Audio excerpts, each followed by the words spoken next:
My daughter-in-law slept with my husband a week before we signed the divorce papers. I pretended to know nothing.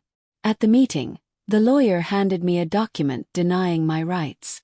Smiled. What I did next left everyone in shock. But let's start at the beginning. It was a quiet Tuesday afternoon, the kind where the sun filters gently through lace curtains, and the silence in the house feels louder than usual. I had just finished setting out the good china on the dining table, the same cream-colored set I'd reserved for holidays and family gatherings for over 30 years. Old habits are hard to break, and despite the loneliness that had settled in these walls, I clung to routine. That day was special, though I didn't know it yet.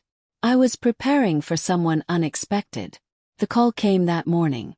It was Sage, my daughter-in-law Ember's older sister. Her voice, usually crisp and polite, sounded tight. Trained. She asked if we could talk. Just the two of us. I hesitated for a moment, my instincts prickling. Sage and I were never particularly close.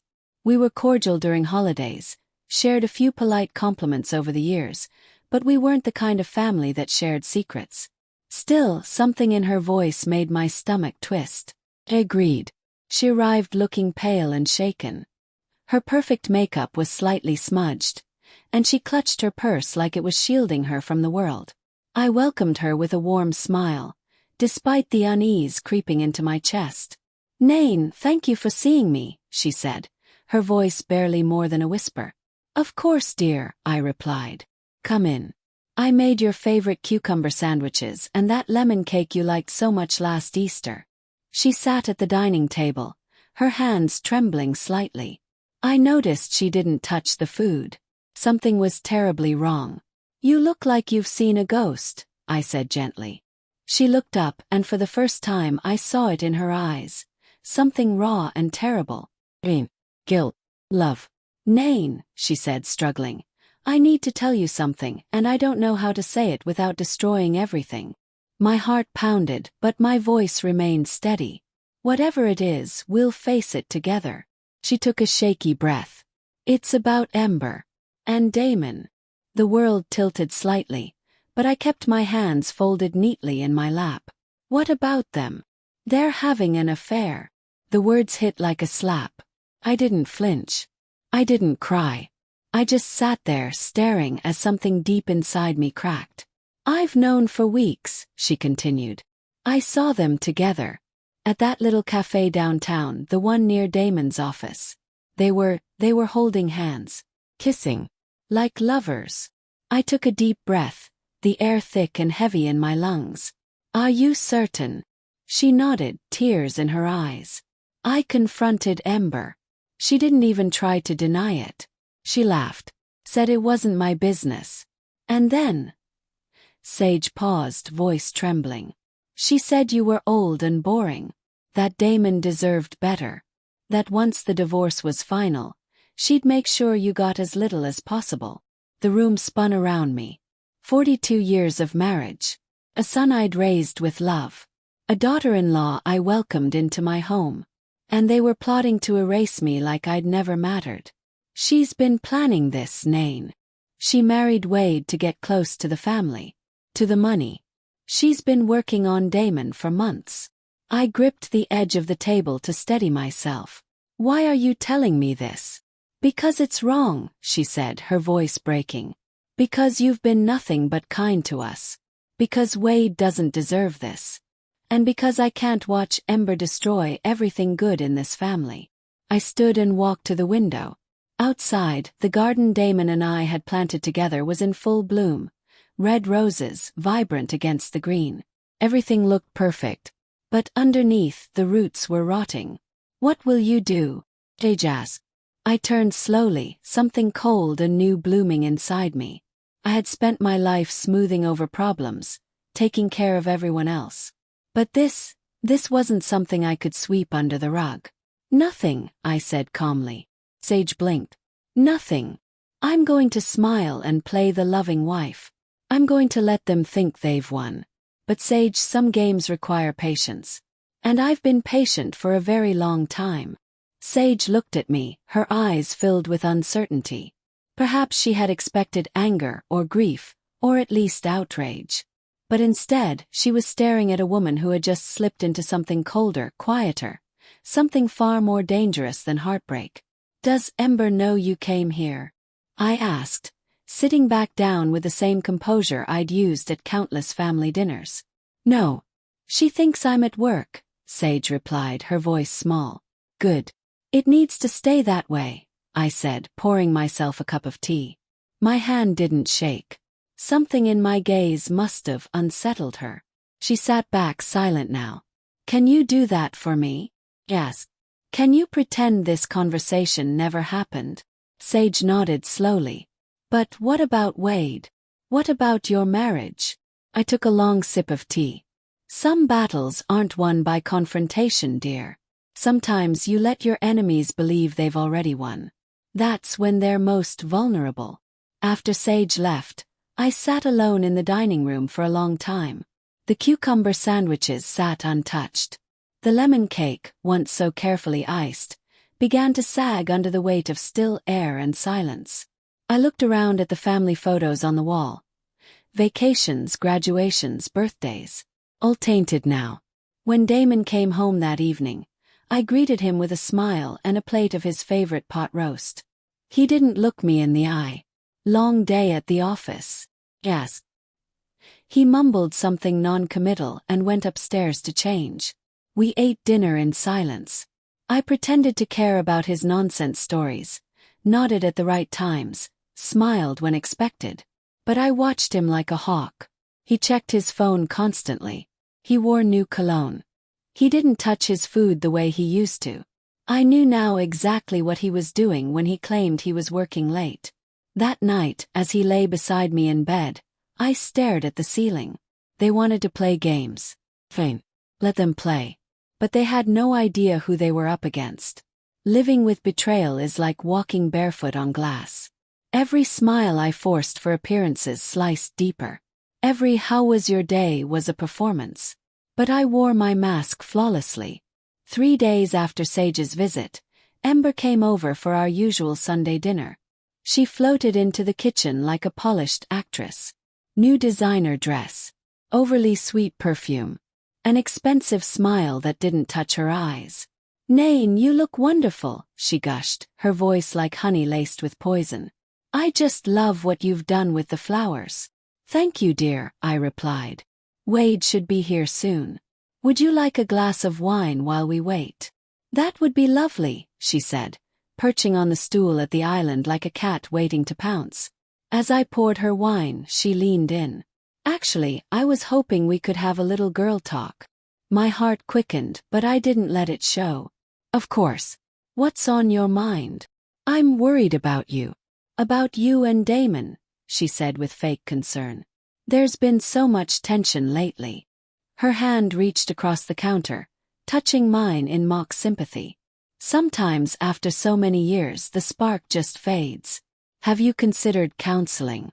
Or maybe it's time to think about what would make both of you happy." "You think we should divorce?" asked neutral. "I'm not saying that," she said quickly. "But life is short, Nain. You deserve to be happy. Someone who really appreciates you." Smiled. "That's very kind of you to say." The audacity of it was dizzying. The woman sleeping with my husband was now gently encouraging me to walk away. Wade arrived soon after, shifting the energy in the room. Ember instantly transformed into the doting wife, laughing too hard at his jokes, clinging to his arm. I noted how her eyes flicked toward the front door every time a car drove by. When Damon walked in 20 minutes late, I saw it. Her cheeks flushed. Their eyes met, just for a moment, and the air thickened. No one else noticed. But I did. As dinner carried on, I caught fragments of their conversation when they thought no one was listening. "I can't keep doing this," Ember whispered. "Not much longer," Damon said under his breath. "She doesn't suspect a thing." Oh, but I did. They thought they were clever. That I was blind. They had no idea I had already begun taking action. The next morning, I made an appointment with a new attorney. Not the family lawyer Damon had chosen years ago. Her name was Patricia Chen, And she was exactly the kind of lawyer you wanted when you were preparing for war. Uncompromising. Brilliant. After explaining the situation, Patricia leaned back and asked, "Why haven't you confronted your husband?" I folded my hands. "Because I want to understand exactly what I'm dealing with before I move a single piece on the board." She nodded. That evening I returned home and watched Damon with new eyes. Every false compliment, every fake smile, every touch that didn't land the way it once did. I noticed it all. The mask he wore was beginning to slip. He didn't know I had already set the trap. As we got ready for bed, I decided it was time to bait the hook. "I've been thinking about what Ember said the other day," I said casually as I folded my sweater. He stiffened slightly. "About what?" "Our marriage," I said, not looking at him. "Maybe she's right. Maybe we should think about other options." I could feel his breath catch behind me. When I turned, I saw it, relief. Excitement even. "Are you saying you want a divorce?" he asked, barely able to contain the eagerness in his voice. Shrugged. "I'm saying maybe it's time we both found happiness, wherever that might be." Damon nodded solemnly, trying to keep up the performance. "I just want you to be happy, Nain." What a liar. But I smiled and said, "I want that for both of us." From that moment everything moved quickly. Damon contacted a divorce attorney, a man named Richard Petton. Slick, expensive, a longtime friend from Damon's country club. The kind of man who thought he could outwit everyone at the table. We met at Petton's office a few days later, an intimidating place filled with marble and mahogany, meant to impress and overwhelm. Wade and Ember came too, under the guise of offering emotional support. She clung to Wade's arm like a barnacle, whispering little reassurances and watching me out of the corner of her eye. I smiled at her. I hope it haunted her. In the conference room, Petton took the lead, of course. "This will be amicable," he said. "Dignified. We want to avoid unnecessary delays." "Of course," I replied with a smile. Damon looked at me, surprised.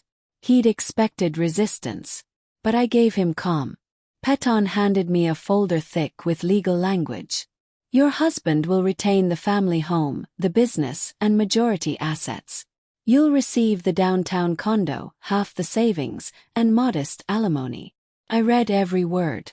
Not a flicker of emotion showed on my face. "The home?" I asked lightly. "There's a clause here about irregularities in the deed." Petton coughed. "Yes. Complicated. The trust records are unclear. It might take years to settle. Best to leave the house in Damon's name for now," he added smoothly. "It will spare you the burden of property taxes and upkeep." Translation: they thought I was too old, too tired, too stupid to fight. They were trying to rob me of everything. My history, my legacy, my future. Ember looked ready to leap out of her seat. She was practically vibrating with victory. I could almost see her mentally redecorating my kitchen. I closed the folder with a soft snap. "I suppose you've thought of everything." Petton smiled. "We've tried to be thorough." "Then let's not drag it out," I said, picking up the pen. "Where do I sign?" Silence fell over the room. Even Ember blinked, startled. She'd expected a fight. Scream. Scene. But I gave them none of it. Wade looked concerned. "Mom, are you sure?" I smiled gently at my son, the man I'd raised with love and honesty. The man they'd been lying to. "Sweetheart, sometimes you have to know when to fight, and when to accept reality." Damon looked at me suspiciously now. He was uneasy. This was too easy. But I signed the documents with the same hand that had once written our wedding vows. Nain Elizabeth Morrison. I wrote, steady and precise. "There," I said. "I hope this gives you everything you're looking for." A flicker of guilt passed through Damon's eyes. But it was too late for guilt. Ember, however, was glowing. She leaned in toward Wade and whispered how proud she was of how maturely we were handling it. Then she turned to me and said, "You're going to be so much happier now. Maybe you'll even meet someone." I looked her dead in the eye. "I'm sure I will. I'm sure we all will." Outside the office, Wade hugged me tightly. His eyes were glassy with unshed tears. "Mom, are you really okay?" he asked. I touched his face, that beautiful face so much like his father's had once been, before betrayal changed everything. "I'm fine, sweetheart," I said. "Everything is going to work out exactly as it should." Ember came up beside him, looping her arm around his waist, her possessiveness unmistakable. "She's incredibly strong, baby," Ember said sweetly. "She's going to be so much happier now. And so will we. Everything's simpler this way." He nodded. "Yes, simple." As they walked away, Ember chattered excitedly about helping me pack, about looking into retirement homes, about how freeing this would be for everyone. She had no idea. I stood in the shadow of that office building and felt something deep and cold settle inside me. Not sorrow, not grief. Power. Because what they didn't know was that in 60 days, when the divorce finalized and they tried to take everything from me, they'd find out I still had all the cards. Because some houses don't belong to husbands or to wives, they belong to blood. And that trust clause, it was about to ruin everything they thought they'd stolen. 2 weeks after signing the divorce papers, I was out in the garden tending to my roses when I heard the crunch of tires on gravel. Wade's car. I looked up, expecting his usual cheerful wave, but instead, he sat still behind the wheel for several moments, like he didn't have the strength to move. When he finally stepped out, he looked broken. Shirt wrinkled, hair uncombed, face pale. My heart clenched. "Wade," I called gently, setting down my shears. "Sweetheart, what is it?" He didn't speak. He just walked slowly toward the front steps, then sank down like someone had cut his strings. "She's been lying to me," he whispered, his voice hoarse. "All this time. Ember. She's been lying." I sat beside him, silent.